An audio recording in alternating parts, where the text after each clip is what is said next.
आपका प्यारा वीडियो देखने से पहले आपसे एक छोटा सा निवेदन है, कृपया चैनल और वीडियो को लाइक, शेयर और सब्सक्राइब करें। साथ में बेल आइकन भी दबा दें, जिससे आपको नए वीडियो की सूचना मिल सके। इसके साथ ही चैनल को अपने मित्रों में, परिवार वालों में, स्वजनों में, निकट संबंधियों में सब्सक्राइब करने में सहयोग करें। धन्यवाद। आपको जहाँ प्रकट दिखाई पड़ता है वहाँ तो आप खड़े हैं, और भक्ति करना है तो भगवान जहाँ प्रकट है वहीं वो पहचान होगी तब। जिस व्यक्ति को कॉल किया ये थोड़ा कठिन मामला है। साधु की संगत करते करते करते ऐसे नहीं होगा। चरम दृष्टि से नजर न आवे देखूं रूप के रहना तो पहचान तो नहीं। आप तो जो पहचानते हैं, आपका जो विश्वास है सो तो आप जी रहे। अब हम कहते हैं अंधविश्वास है, ये प्रतीति अलग बात है, तो हमारी बात है ना। हम और तो ये कह ही रहे हैं कि नहीं आप पहचानते नहीं हैं, आप प्रकट गुप्त का भेद नहीं जानते, तो आप जो है भक्ति नहीं कर पाएंगे, साधना करना मुश्किल है। क्योंकि भक्ति तो शुरू होगी तब ना। बुद्धम शरणम गच्छामि पहला शब्द है, बुद्धम शरणम गच्छामि। दूसरा है धम्मम शरणम गच्छामि, संघम शरणम गच्छामि। जब पहचाना ही नहीं है तो शरणम का क्या अर्थ है? अगर पहचान है अमृतत्व तो कहीं प्रकट है,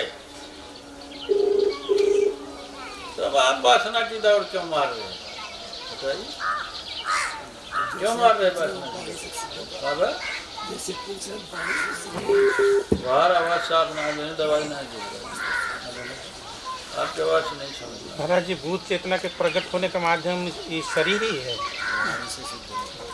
क्या क्या माध्यम है? जो नहीं भूत डालने के और कौन शरीर है? और कौन शरीर है? यही तो माध्यम है। तो बिना माध्यम के प्रकट होना संभव नहीं। नहीं, हम दूसरी बात पूछ रहे हैं। आपको जहाँ प्रकट में समझ में आ रहा है वहाँ तो आप जी रहे हैं ना। आप कहते हैं हम खोज रहे हैं परमात्मा को, तो हम तो कह रहे हैं जहाँ प्रकट है आप पहचानते हैं। अब आप कहते नहीं हम तो गुरु बनाए हैं। हम गुरु की बात नहीं कर रहे हैं, हम कह रहे हैं प्रकट है। गुरु तो बहुत हैं, कंठू का गुरु, जग हद के बेहद के गुरु, और गुरुओं की बात हम थोड़ी कर रहे हैं। आप बताइए जिस घट में प्रकट है उसको पहचानते हैं, उसी से काम आपका होगा। आप ही देखिए कि आपके पास पहचानने की क्षमता है कि नहीं। आप भावना से कल्पित करके मानते हैं नहीं, इनके अंदर वो चीज़ है। क्या चीज़ है, क्या प्रकट है, वो तो समझना पड़ेगा। मोहम्मद के अंदर क्या प्रकट था, कबीर के अंदर क्या प्रकट था, गौतम के अंदर क्या प्रकट हो गया जो बुद्ध कहे गए? तो कोई चीज तो होगी। अब आप कल्पित करके किसी को गुरु मान के तो आप नहीं काम कर सकते ना। बार बार कह रहे हैं कि भाई प्रकट का कोई हिसाब है आपके पास। गुप्त प्रकट कछु अजब तमाशा, जहाँ संत तह प्रकट भइल, साहेब कबीर का सब घट बासा। साहेब कबीर का सब घट बासा, गुप्त प्रगट कछ अजब तमाशा।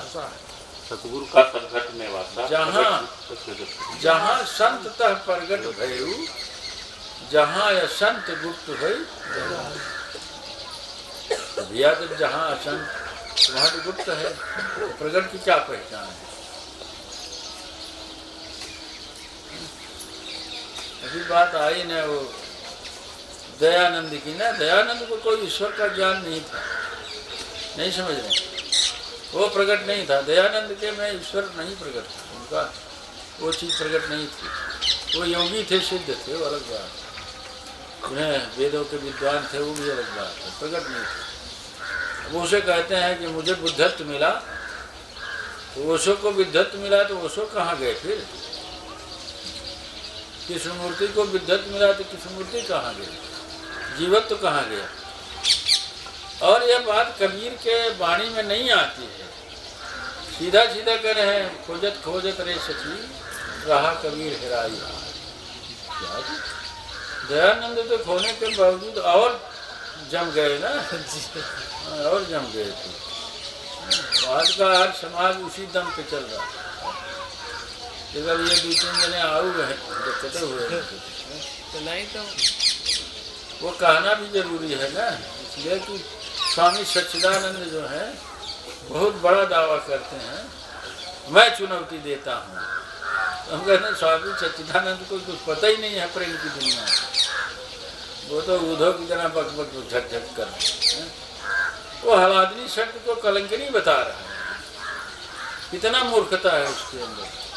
राधा नाम है आह्लादनी शक्ति, कृष्ण की आह्लादनी शक्ति का नाम राधा। अब राधा हुई नहीं हुई इसका क्या अर्थ है? कृष्ण की आह्लादनी शक्ति का नाम राधा। अब राधा हुई ही नहीं, कलंकनी है।